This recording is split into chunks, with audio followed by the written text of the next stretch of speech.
और फिर क्षमा कब आएगी? क्षमा किस आवश्यकता कब पड़ेगी? आप रास्ते रास्ते जा रहे हैं और किसी परिचित को देखे, भैया राम राम या साहेब बंदगी, फिर आपने क्या कहा, मैं आपको क्षमा करता हूँ। काहे की क्षमा करते हैं? कोई तो कारण होगा भाई। आप ध्यान दीजिए, क्षमा तब आप करते हैं जब किसी की गलती होती है। किसे कहा? क्योंकि गलती को ही क्षमा करेंगे। अच्छा, क्रोध कब कर रहे हैं? जब किसी की गलती हुई नहीं, सही बात है ना? गलती हुई तब आप क्रोध कर रहे हैं, गलती हुई तब आप क्षमा कर रहे हैं। अब है आपके पास में चुनाव, समझ रहे हैं? चुनाव, आपको चुनाव करना है वहीं पर। और हर आदमी के अंदर एक होती है एक्शन, एक होती है उद्दीपन और दूसरा होता है प्रतिक्रिया। हम में से अधिकतम लोग, सब कहना चाहिए, बल्कि हम लोग क्या है, हर समय रिएक्टिव मोड पे रहते हैं। रिएक्शन, प्रतिक्रिया, एक होती है प्रतिक्रिया, एक होता है रिएक्शन और दूसरा होता है रिस्पांस। थोड़े में समझा दूं इसको। प्रतिक्रिया बिना सोचे समझे, लेकिन रिस्पांस मतलब सोच समझ करके। हमें अब अकेले बैठ करके सोच समझ करके निर्णय करना है, क्या मैं जीवन भर क्रोधी करता रहूं या फिर क्षमा की शक्ति को बढ़ाऊंगा। ध्यान दीजिए और ये तय कर लीजिए, नहीं, मुझे अपने जीवन में क्षमा को विकसित करना है। और अकेले में विकसित करने के लिए आपको थोड़ी सी मेहनत क्या करनी पड़ेगी? आप उस परिस्थिति को देखें, उस व्यक्ति को देखें जिसे देख करके क्रोध आता है, चाहे वो घर के हों, बाहर के हों, उस परिस्थिति को, जैसे आप किसी के हाथ से कोई सामान गिरते देखा, टूटा, और आप या किसी को आपने काम बताया और नहीं किया, या आप सुबह किसी को देर से उठते देखे और चिल्लाने लगे, आप जानते ना कब कब क्रोध आता है। अब अकेले में बैठ कर उस परिस्थिति को आप ख्याल कर रहे हैं, इस परिस्थिति में क्रोध आता है। अब उसी परिस्थिति में अंदर अंदर आपको क्या अभ्यास करना है? ऐसी परिस्थिति होने पर भी मैं शांत रहूंगा। क्या कहना है? देखो, ये अंदर की साधना है, इसको नहीं करोगे तो जीवन नहीं बदलने वाला है, ये मैं बता देता हूँ।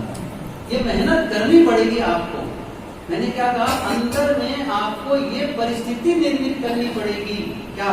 वो परिस्थिति दिखी क्रोध वाली, फिर भी आप कह रहे हैं मैं शांत हूँ। अर्थात यदि बोलना भी है, बड़े प्रेम से और मीठे शब्दों बोलना, ये अभ्यास कर रहे हैं। 1 दिन किए, 2 दिन किए, 3 दिन किए, 4 दिन किए, 10 दिन किए, रोज अभ्यास, शांत शांत शांत शांत, प्रेम से उत्तर, प्रेम से मीठे शब्दों में उत्तर बार बार दे रहे हैं। और 10, 20 दिन, 30 दिन, 40 दिन आप ये अभ्यास करेंगे तो जो ये अभ्यास इतना मजबूत हो जाएगा कि आप जब सचमुच रियल में आएंगे, रियल लाइफ में, तो आप वही करेंगे जो बार बार आपने अभ्यास किया, बार बार अभ्यास किया। आप बताइए, कोई भी खिलाड़ी जब सचमुच ओरिजिनल रूप से कंपटीशन होता है, उसके पहले वो अभ्यास करता है, करता ही नहीं। कोई भी संगीतकार जब सचमुच परफॉर्मेंस करने के लिए मंच पर जाता है, उसके पहले बहुत अभ्यास किया होता है। हम में लोग कितने लोग अभ्यास करते हैं? मैं सही बताऊंगा, खास करके मैं तो खुद 12 सिद्धांत से जुड़ा हूँ। अभ्यास के नाम पर क्या है बताऊं? जीरो शब्दों का हम बहुत बखान करते हैं। निर्णय निर्णय निर्णय निर्णय अभ्यास है। आप चाहते हैं मेरा जीवन शांतिमय बने, शांति का अभ्यास करें। प्रेम पूर्ण हो, प्रेम का अभ्यास करिए। हमेशा ध्यान रखिए, आप चाहते हैं मैं अनासक्त भाव मेरे मन में आ जाए, अनासक्ति का अभ्यास करिए। बिना अभ्यास के कभी भी सफलता नहीं मिलेगी, नहीं मिलेगी। क्या आपने शांत रहने का अभ्यास किया है? नहीं किया है। सुबह से शाम तक जब आप बिस्तर से जैसे नींद खुली, गंध शुरू बड़ शुरू हो गया है, उसको शांत साइलेंट मोड पर लाना शुरू कर दीजिए। ये अभ्यास बहुत जरूरी है। तो मैं कह रहा था क्षमा का अभ्यास कर रहे हैं। आप अच्छा पिता बनना चाहते हैं, वो आप विजुअलाइज कर लीजिए, उसका मानसिक चित्रण बनाइए। बच्चे आसपास खेल रहे हैं और वो कुछ भी बोले चले जा रहे हैं, कुछ भी किए चले जा रहे हैं, फिर भी आप नाराज नहीं हो रहे हैं, बहुत प्रेम से उत्तर दे रहे हैं, मीठे शब्दों में उत्तर दे रहे हैं। अभी कई दिनों से अभ्यास कर रहे हैं, फिर क्या होगा? जब अभ्यास बहुत बार हो जाएगा तो सचमुच बच्चों के बीच में जाएंगे, वही आपका निकलेगा। ये पंक्ति तो सबको याद है। तरत तरत अभ्यास से जड़मती होत सुजान। रसरी आवत जागते सिंह पर परत। ये कौन सा अभ्यास करना है? आत्मसात, सद्गुणों को विकसित करने की। प्रेम बढ़ाना है तो ही यही विकसित करना पड़ेगा, तब भी यही करना पड़ेगा। कोई भी सद्गुण, देखो मेरे पास उतना समय नहीं कि एक चीज को बताऊं, लेकिन कोई भी सद्गुण विकसित करना है तो आपको पहले उसको मन में जीना होगा, मन में रखना होगा। जो आपके मन में नहीं होगा, आपके वाणी से नहीं निकलेगी, आपके व्यवहार में नहीं आने वाला है, उसमें आप जिए अकेले बैठ करके, प्रेम में जिए भीतर भीतर, मैत्री में जिए भीतर भीतर, क्षमा में जिए भीतर भीतर, सहयोग में जिए अंदर से बैठे, बिल्कुल अंदर से लगो, बिल्कुल क्षमावान, शांत और शीतलता का अनुभव करता है। जब सचमुच बाहर निकलेंगे आप ना, अर्थात व्यवहार में आएंगे ना, आपके द्वारा वही निकलेगा। हममें से बहुत कम लोग ये अभ्यास कर पाते हैं। अंदर में द्वेष है, पता है द्वेष का मतलब क्या होता है? कितना नुकसान कर रहे हैं हम द्वेष करके, कितना जहर हमारे भीतर भर रहा है। मैंने कहा था कुछ देर पहले, दूसरों का नुकसान बात में इसको स्टोर की ढंग से समझा। आपके घर में इतना बड़ा बर्तन, तो स्थूल ढंग से समझिए, इतना बड़ा बर्तन, किसी भी स्टील का हो, किसी बर्तन हो, उसमें आप क्या करें, इतने बड़े बर्तन में आग, कोयले का आग, कोयले की आग, अंगारा जलता हुआ आप उस बर्तन में भर दें, तो सबसे पहली आंच और सबसे पहली ताप इसको लगे जिस बर्तन में आग रखी है। पहला नुकसान किसको होगा? बर्तन को। फिर वहां आंच बाजू में, सही है नहीं? तब बाजू में पहुंचेगी। ऐसे ही इसको थोड़ा बदल दीजिए, आग को फेंक दीजिए, एक दूसरा काम करिए। क्या करिए? आप अपने फ्रिज से बर्फ के टुकड़े निकाल लीजिए और पूरी तरह से उस बर्तन को बर्फ से भर दीजिए। अब पहली शीतलता किसको मिलेगी? उसी बर्तन को। फिर बाद में बाहर शीतलता फैलेगी। अब ख्याल करना है कि मेरे भीतर बर्फ है या मेरे भीतर आग है, मेरे भीतर मनोविकार है क्या, मेरे अंदर क्रोध, नफरत, द्वेष और घृणा है, ये आग है। ये पहले मैं अपना नुकसान करता हूं, तब मैं दूसरे का नुकसान करता हूं। यदि मेरे भीतर पवित्रता और शीतलता है, प्रेम है, मैत्री है, क्षमा का भाव है, सहयोग का भाव है, करुणा है, ये है, दूसरों को तो बाद में पहुंचेगा, आप उसको पहले महसूस करते, ये परिवर्तन, ये मैं कहना चाहता हूं। और ये कभी, ये केवल प्रवचन से नहीं होगा, बोलने से नहीं होगा, सुनने से नहीं होगा। उपनिषद में एक छोटा सा पूरी पंक्ति है, लेकिन पंक्ति का अंश को बता रहा हूँ। नाय महात्मा प्रवचने लभ्यो न मेद्या न बहुना, न मेद्या न बहुना श्रुते। इसे कह रहा हूँ, नाय महात्मा प्रवचने लभ्यो, आत्मलाभ प्रवचन से नहीं होगा। अर्थात प्रवचन देने से आत्मलाभ नहीं होगा। मैं प्रवचन दे रहा हूं, इससे मुझे आत्मलाभ नहीं हो जाएगा। न मेधा, न मेधा संपन्न होने से बहुत सारी बातों को मैंने याद कर ली है।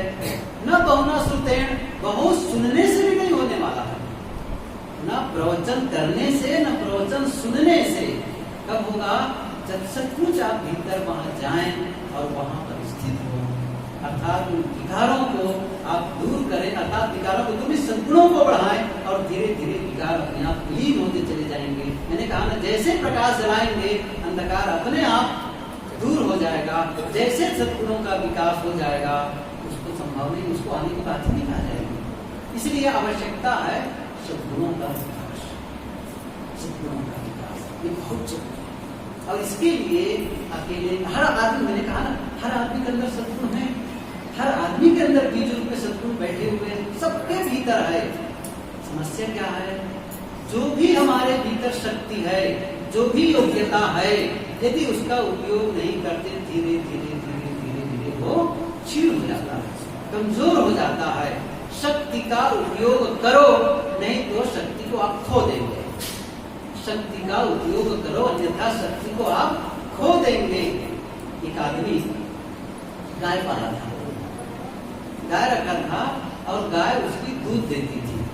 रोज 5 लीटर दूध, रोज 5 लीटर दूध गाय दे रही थी। उस आदमी के मन में हुआ कि आज तो दूध की बहुत आवश्यकता नहीं है, 1 महीने के बाद बिटिया की शादी होने वाली है, बहुत सारे मेहमान आने वाले हैं, बहुत मेहमान आएंगे, बहुत सारे दूध की जरूरत पड़ेगी। तो अब क्या करूं मैं, आज से मैं दूध निकालना बंद कर देता हूँ। कब निकालूंगा? 1 महीने बाद। 1 महीने बाद। और उसने क्या कर दिया? दूध निकालना बंद कर दिया। पूरे 30 दिन बीते और बड़ा सा बर्तन, क्योंकि अब 150 लीटर आने वाला है, बड़ा सा बर्तन लेकर गया। आज तो पूरा मेहमान आने वाले, 150 लीटर दूध मिलने वाला है। और गया और दूध निकालना चाहा, कितना निकला होगा? 1 बूंद नहीं निकला। समझ रहे ना? क्योंकि आपने शक्ति का उपयोग नहीं किया। यदि आप अपनी शक्ति जो आप में है, सद्गुणों की, क्षमा करने की शक्ति है, प्रेम करने की शक्ति है, विनम्र होने की शक्ति है, धैर्य रखने की शक्ति है, सहनशील होने की शक्ति है, उन शक्तियों का उपयोग नहीं किए और धीरे धीरे धीरे धीरे शक्ति कमजोर होती चली गई, खत्म हो गई है। नहीं, अब उसको फिर से एक्टिवेट करना है, फिर से उसको वापस लाना है, फिर से उसको खुराक देने की जरूरत है। और खुराक देने का मतलब यही है, उसका प्रयोग जीवन में, उसका उपयोग जीवन में। जितना आप उसका उपयोग करेंगे उतना ही आपके जीवन में छाता चलेगा। पूरे जीवन में वो जितना आप जितनी बार आप क्षमा कर सकें वो आपके जीवन में आ जाएगा। जितनी बार प्रेम कर सकें वो जीवन में आ जाएगा। जितनी बार सहयोग कर सके, करुणा और प्रेम जो भी आप सद्गुण हैं वो लाएं। जितनी बार धैर्य कर सके, अधिक से अधिक धैर्य, अधिक से अधिक सहनशीलता का परिचय देते रहें, वो आपके जीवन में आता चला जाएगा, आता चला जाएगा। और बस सद्गुणों का एक संचय। तो स्वामी जी ने कहा, अभी एक दिन सुधी रहे, सिंधु जल भरे तलावा, जिन सद्गुण सज्जन पावा। ये बूंद बूंद करके घड़ा भरता है।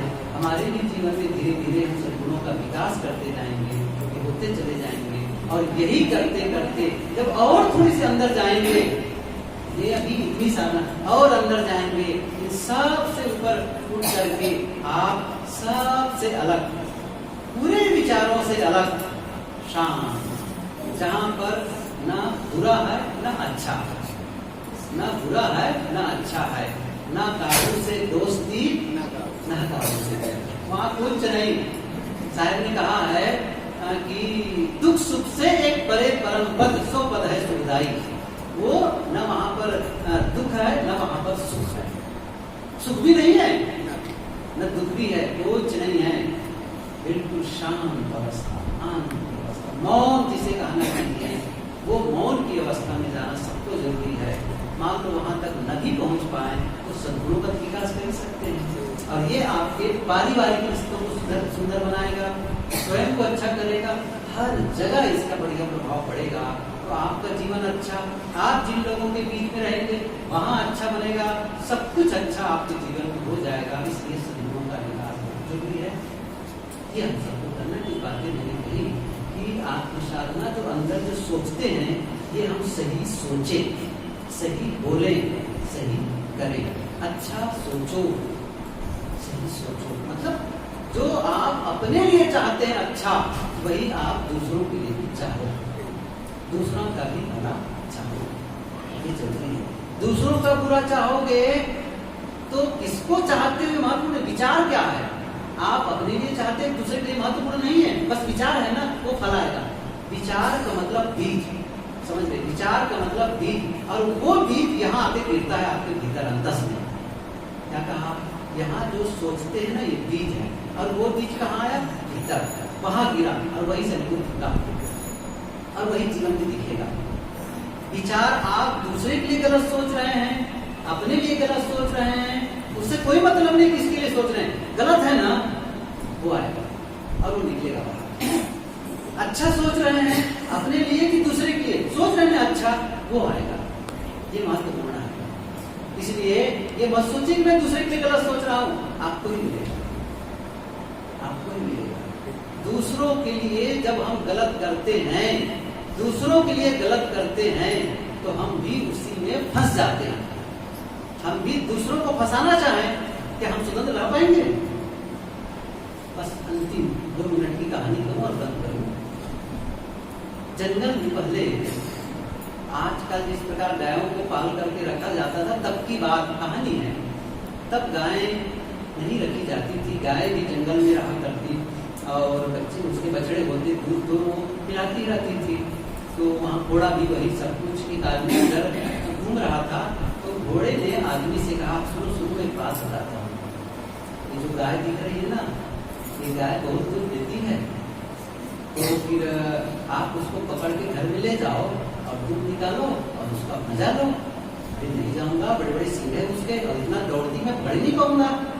तो घोड़े ने कहा एक उपाय बताता हूँ, एक काम करिए, रस्सी रखे रहिए, मेरी पीठ पर आप बैठ जाइए, तो गाय दौड़ेगी, मैं भी तो उससे ज्यादा दौड़ सकता हूँ, तो मेरे साथ दौड़िए और उसमें रस्सी से उसको फंसा लीजिए।